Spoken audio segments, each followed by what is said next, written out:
Hi there. Welcome back to Busch History.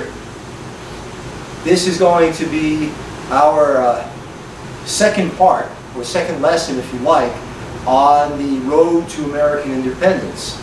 Our previous lesson, my previous lesson, talked about the background to the early conflict and the idea of salutary neglect.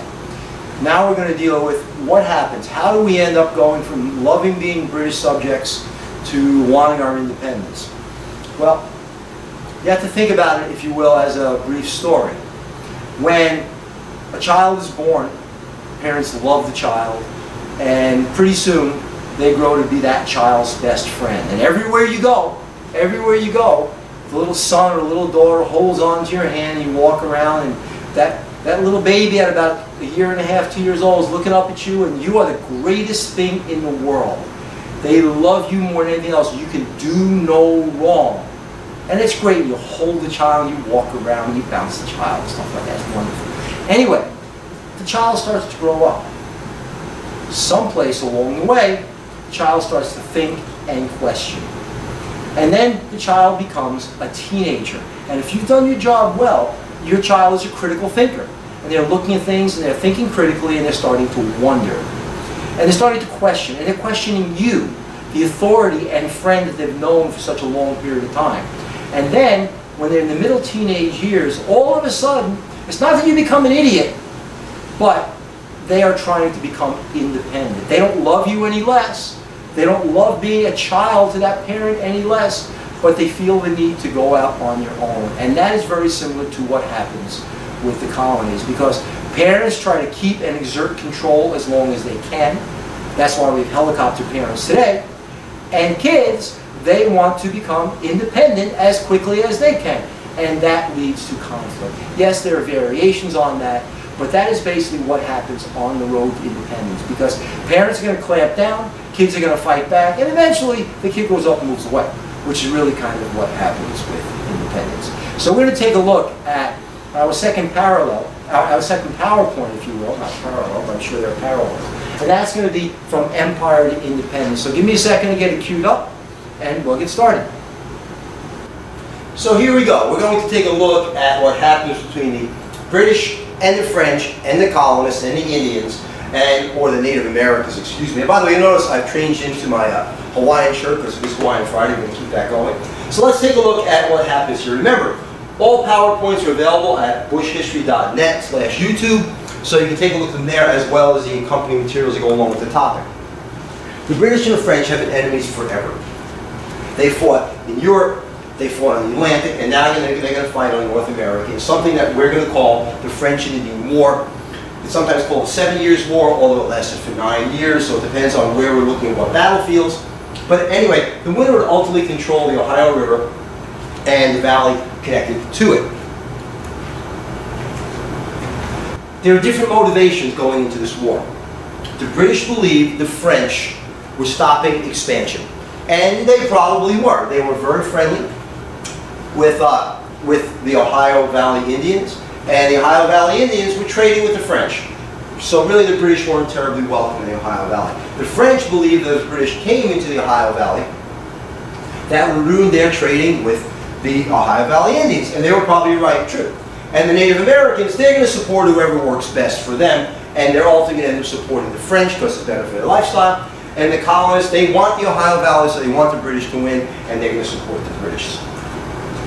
Ultimately, whoever was going to control that land would control the Ohio Valley. And as I said, the Indian side with the French, the colonist side with the British, because the British promised them the land. We're talking about this piece of land. This is the Appalachia Ridge. This is the Mississippi River. This is the Ohio Valley. Before the war, the British were on the East Coast, the French were in the Ohio Valley, southern Canada, all the way down to the Gulf of Mexico, where we now have the mouth of the Mississippi and Louisiana. In either case, the French lose the war. They surrender. They surrender because the British, frankly, have more people on the ground and they have better weapons and trainings and things like that. So the British win. The British win, the colonists win, sort of, and the French lose, and the French are going to lose all of their possessions in North America, all of them. I hear debates all the time. What about Canada? What about Canada? No, they lose Canada. Just because you lose political control doesn't mean you lose culture. So the southern part of Canada maintained a French colonial cultural influence. The Treaty of Paris was signed, and that basically ceded all this land to the colonists and the British. So this is what we look like. This is the original 13 colonies, and now this land also will belong to the British. Take a quick look at these review questions. The different points of view that help lead to the French and Indian War. The French want to trade, they don't want the British interfering with the trade. The British want to expand, the French are stopping them. Why did more Indian culture support the French? It's pretty obvious. They don't want their lifestyle to change. The French are better for the lifestyle of the Ohio Valley Indians than the British. Why do the colonists support the British? They want the land, and they're British. Pretty obvious. How much land did France retain in North America? None, zero, zilch, nada. No land whatsoever. Now, here's the key question. How do you think the war influenced relations between the colonists and the British? Do you really think that the British soldiers treated the colonial soldiers who were fighting this war the same way they treated each other? Well, obviously that's going to be no. The British soldiers pay the colonists less.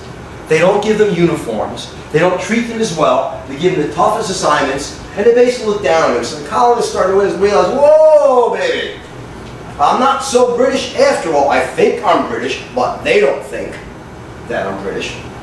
And the funny thing about this is, the colonists really had more to gain than lose. The British soldiers had very little to gain or lose because they were going to go home anyway. But the colonists started to feel that separation, like long-lost cousins as opposed to brothers. So we end up with this painting, which by the way is not true, it never happened, but we'll deal with that in a second. From the loyal subjects to revolutionaries, from law-abiding British citizens to terrorists, from colonists to independents, why? How do they go from loving being British to wanting to be independent?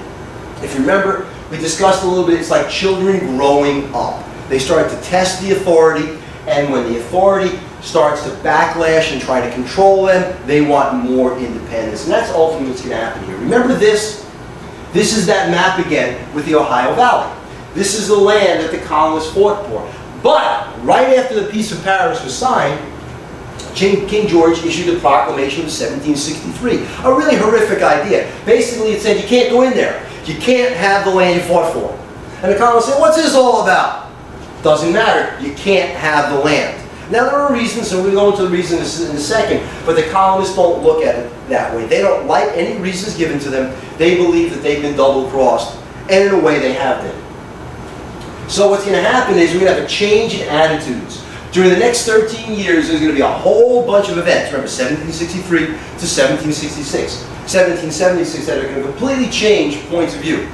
The British want to dominate the colonists like parents controlling older children, and the colonists, they want their independence. And it's not going to be immediate, it's going to take time. We're going to get a series of acts, you see them here on the right-hand side, the Stamp Act, the Tea Act, the Currency Act, the Quartering Act, all of those things that have come along. It's not important to differentiate what they are right now, but they are either elements of control or elements of raising revenue from the colonists. And the backlash is going to be, again, a group called the Sons of Liberty. We would call them terrorists today because they're going to commit crimes against their government, but because they win the war, they'll call them the Sons of Liberty. We're going to get the Boston Tea Party, Lexington Concord, Lee's resolution. He introduced a resolution in Continental Congress for the Declaration of Independence. So, key ideas and events we have to make sure we're good with, we're about to do. The Proclamation of 1763, we just went over. That basically said the colonists can't have the land they fought for. The Boston Massacre, we're about to do. The Stamp Acts were all attempts at raising money for the colonies. American nationalism, the fact that Americans are starting to feel more American and less British.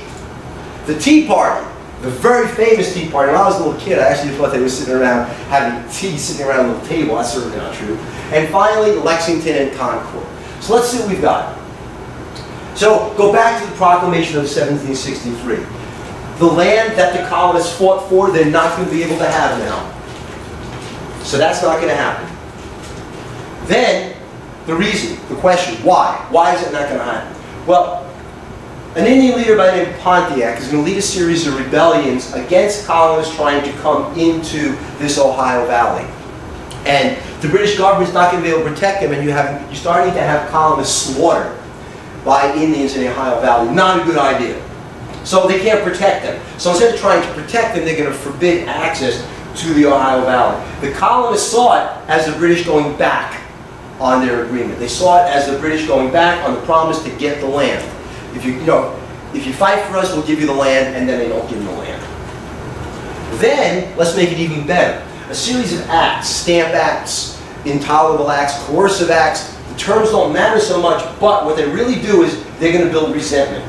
What you see on the right-hand side here are stamps. These stamps, they were placed on anything purchased in the colonies, and each stamp, notice it says 1 penny, 1/100th of a dollar in those days. It wasn't really a dollar by our standards. Nevertheless, it was a tax paid to the British Crown. And why? Why pay that tax to the government? Well, the British Crown is using that money to do two things. They're using that money to pay off debt from the French and Indian War, and they're using that money to maintain a standing army in the colonies. Both of which the colonists resented because they didn't think they needed a standing army, and they resented paying tax for a war that they got nothing out of. Then we have the Quartering Act. The Quartering Act was horrific.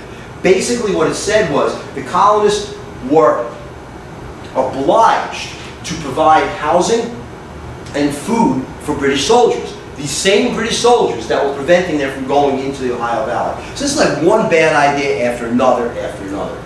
And who's got blamed? King George III is blamed. Not the sharpest tool in the shed, for sure. And then we get events and incidents along the way that just make it worse.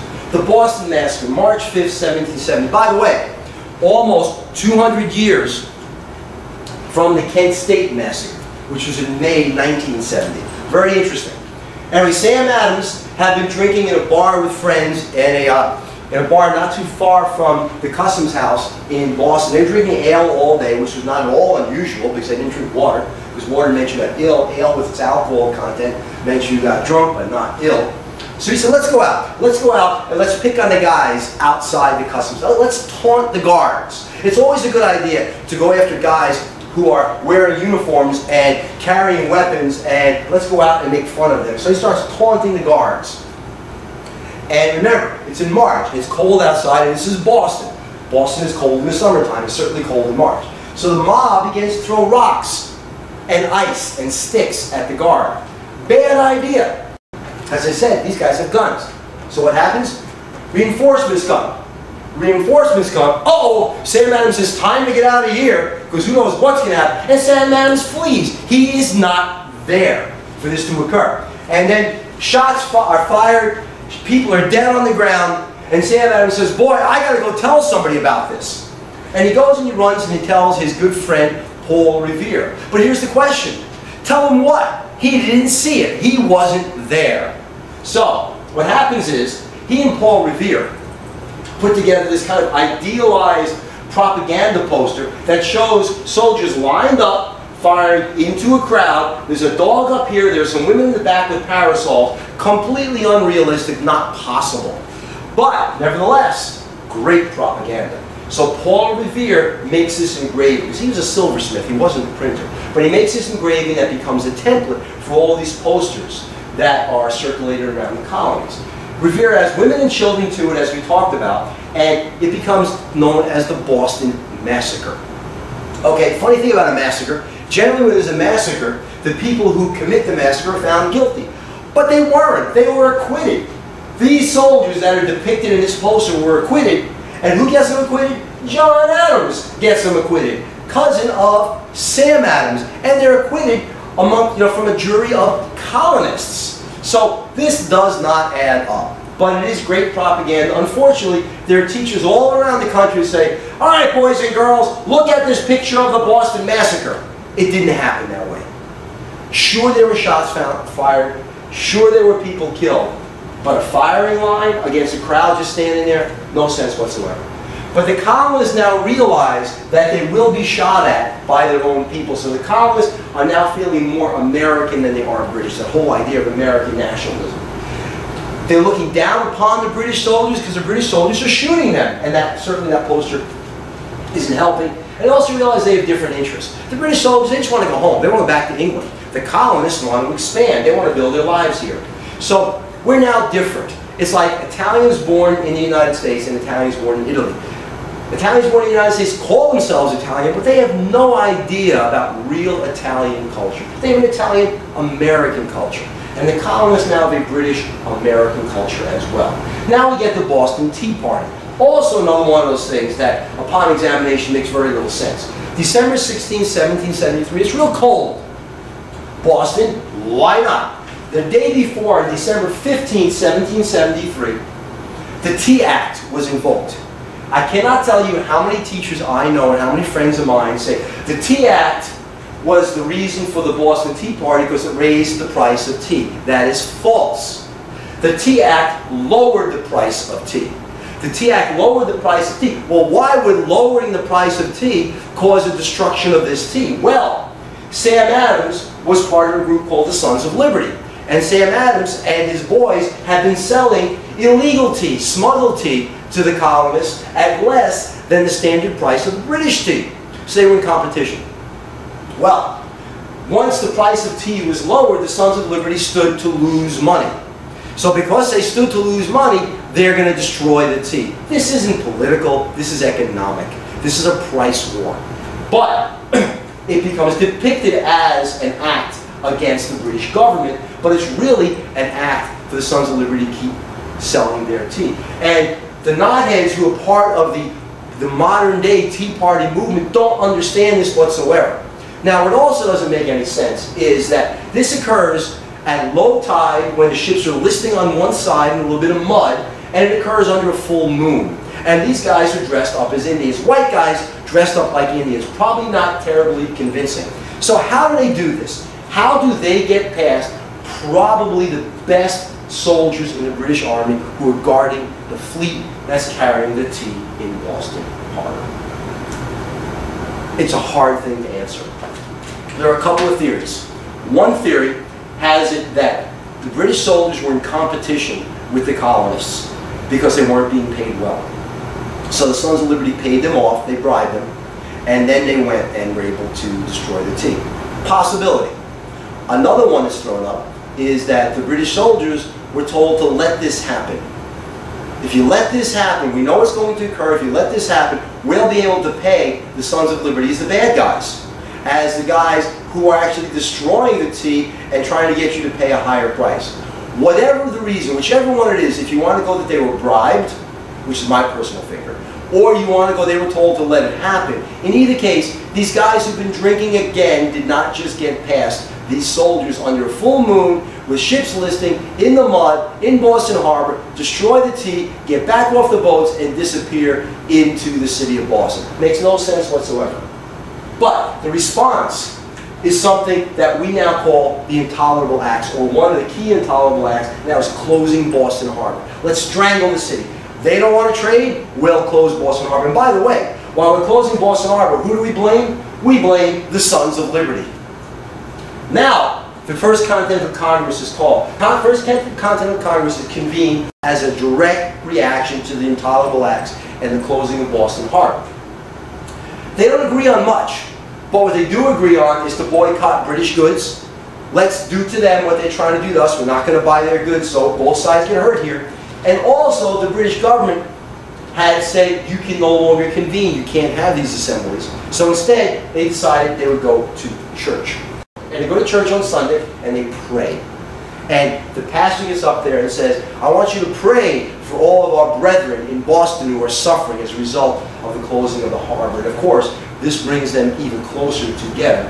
And they write up a list of demands to be presented to King George. By the way, this list of demands will be part of the list of grievances in the Declaration of Independence. So the next step is, now we got to make sure we get their weapons. So the Minutemen start stockpiling weapons. They start putting up an arsenal against what they believe is an occupying and invading army, meaning the British regulars. They're led primarily by John Hancock, who was the money guy, and Sam Adams, who was the instigator of these things. Which is really interesting, because John Hancock was very presentable, very well dressed, very well spoken, very well educated, and Sam Adams like a scrappy street rat. But they got along. John Hancock said it, Sam Adams did it, so it worked well. So on April 18, 1775, General Gage was ordered to arrest Hancock and Adams, and also get any munitions. So he marches 700 British troops towards Concord, Massachusetts, 21 miles from Boston. Let's get the munitions. Those are the orders. Along the way, they encounter 70 Minutemen. So 700 to 70, 10 to 1. It's going to be an easy one. All the Minutemen agreed to disperse. Someone fired a shot. And of course, that led to a volley of shots being fired. There is somewhat of a disagreement as to who fired that first shot. A lot of people believe it was Sam Adams. I don't know. I don't know. If you look this stuff up, you will hear people going one way or the other on it. It certainly is a possibility someone had to fire that shot. Anyway, the British responded. They killed 8 of the Minutemen. So 8 of the 70 are dead. So now it looks like an overwhelming victory for the British. So what do? They go off to Concord. Now in Concord, they find very little usable munitions. And the colonists have been warned, so now the British are going to march back to Boston. But here's the cool thing. What the British lacked was knowledge of the environment. They were trained in England. They didn't know where all these towns and villages and rocks and hiding places were, and the colonists did. So the colonists are hiding behind rocks and jumping out of trees, and on the way back, they're attacking the British all the way back on the road to Boston.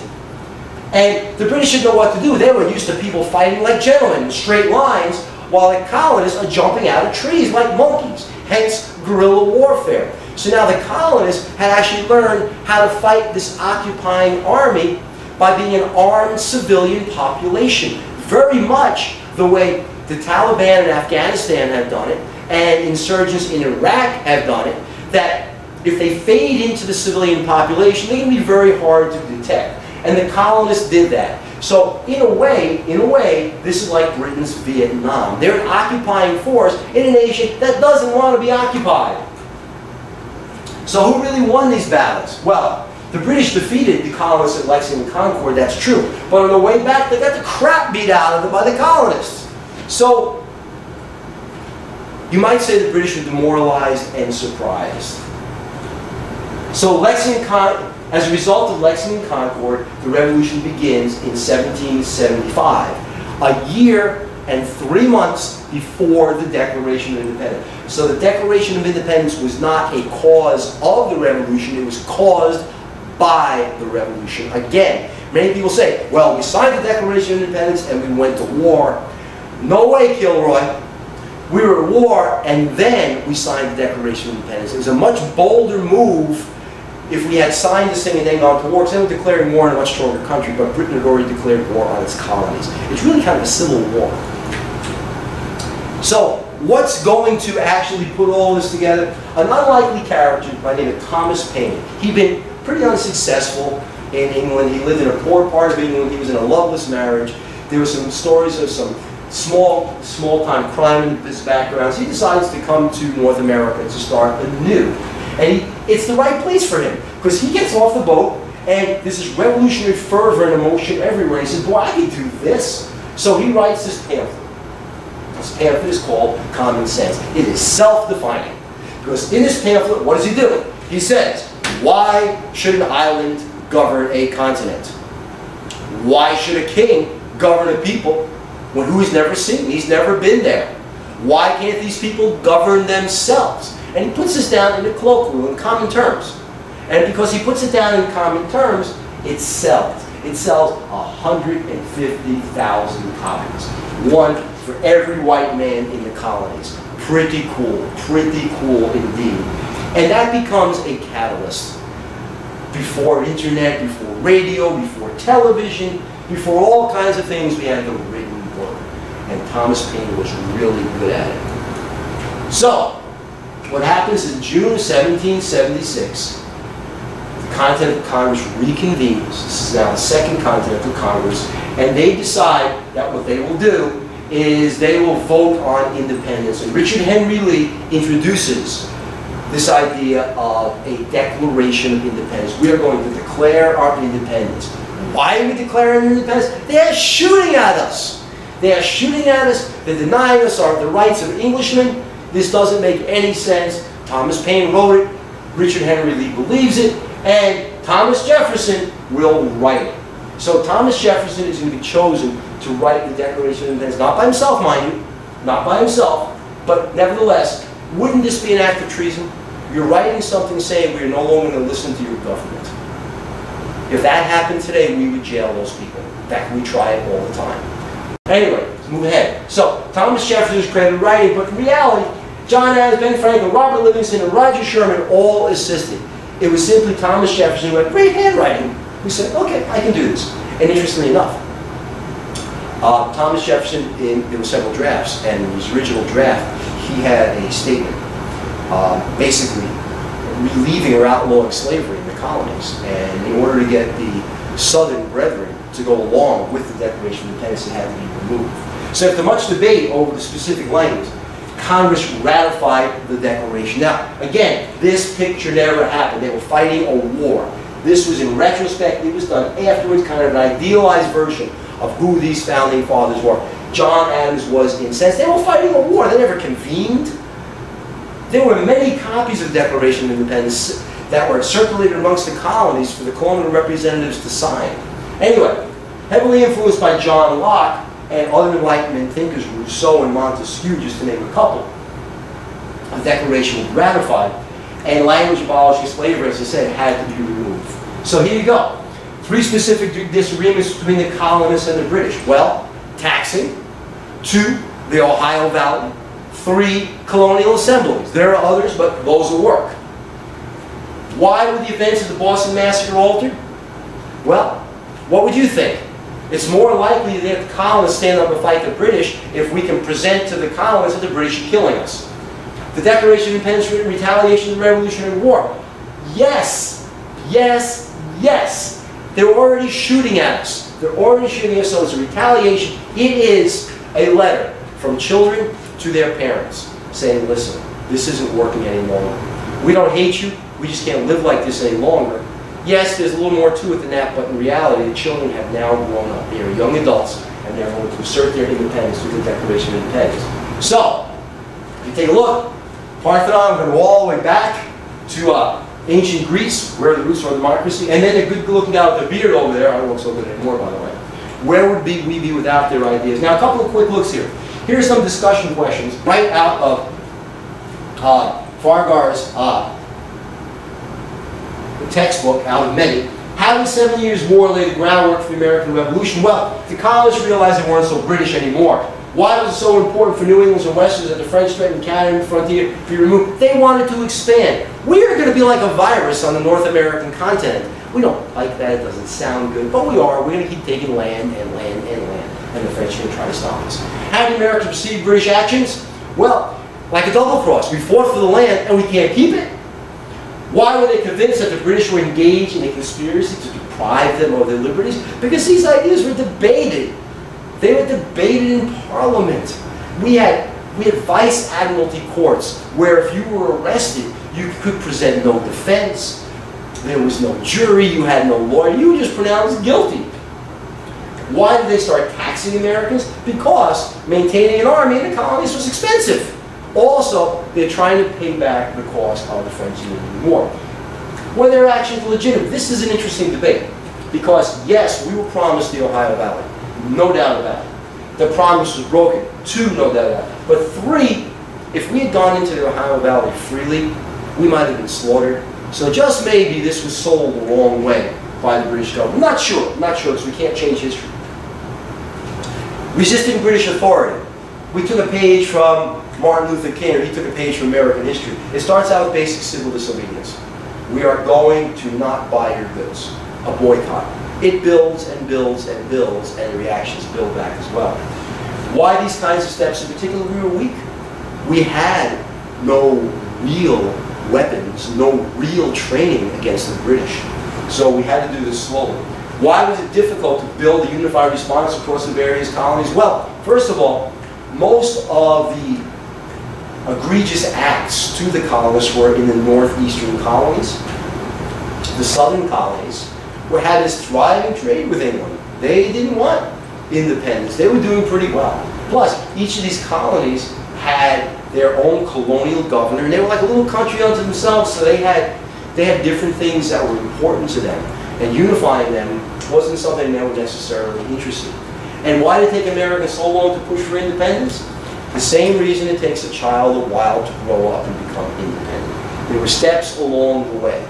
Remember, up until 1754, salutary neglect occurred. They liked being British. The British left the colonists alone. Mercantilism thrived. During the French and Indian War, they realized they're really not so British after all. And then we have all the steps after the war.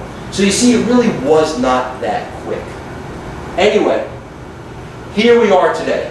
Inauguration of American presidents occurs every 4 years. Most presidents serve an 8-year term, and then they're out of here. We choose a new year. So, again, if you'd like to take a look at this PowerPoint and view the notes that go along with it and some questions that go along with it, you go to www.buschhistory.net/YouTube, and this is lesson 2. It goes along with chapter 5 and 6 in Farragut's Out of Many, and the next lesson will deal with the Revolutionary War. So, it's Hawaiian Friday. Have a good day. Take care.